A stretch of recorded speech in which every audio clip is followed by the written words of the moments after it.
আসসালামু আলাইকুম। তারা বেগম কেন আছো? আলহামদুলিল্লাহ আমি অনেক বহুত ভালো আছি।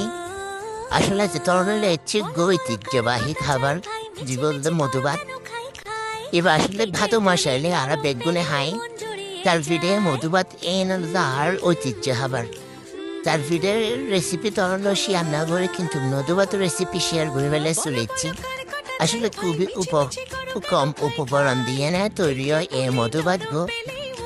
এত মজা বিশ্বাস করবে না। তো মধুবার যখন শুরু আসছিলাম এত হাইতাম দে নানুরা তোর, তারপর দাদুরা তোর, বড় অনুর রেহাই দিয়ে আম্মুরা তোর।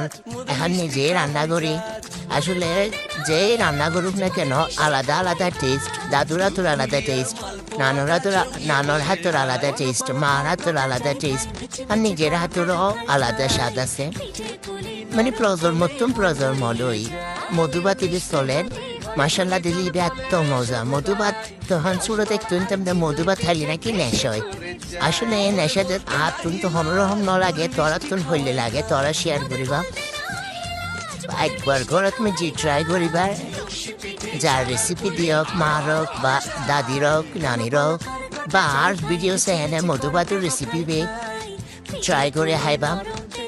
খুবই অল্প উপকরণ দিয়ে রান্না হয় এই মধুবাত গো। প্রথমে তোর আয় লইলাম যে বিনিসল দিয়ে আসলে রান্না করলে নাকি বেশি মজা হয়। বুঝজন ফুলস চললে আয় বিনিসল লই। তারপরে লইলাম জ্বালাসল না চিনি, তারপর নারকেল, এই দূরে একটা পাতা ফুলও পাতি তো বেগুনের গরুতে আসেন।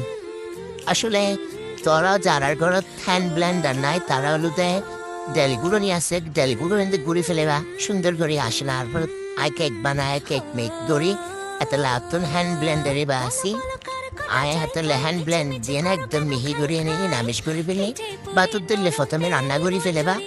রান্না করানোর পরে গুড়ি ফেলেবা ভালো করে গুড়ি আনায় সুন্দর করে আনা চিনি লবণ তারপর তো আরো জ্বালাস্তর ইগিন দিয়ে মিক্স করে সব রাতে রান্না করে লাহি সকাল হয় বা সকালে রান্না করে বিকাল হয়।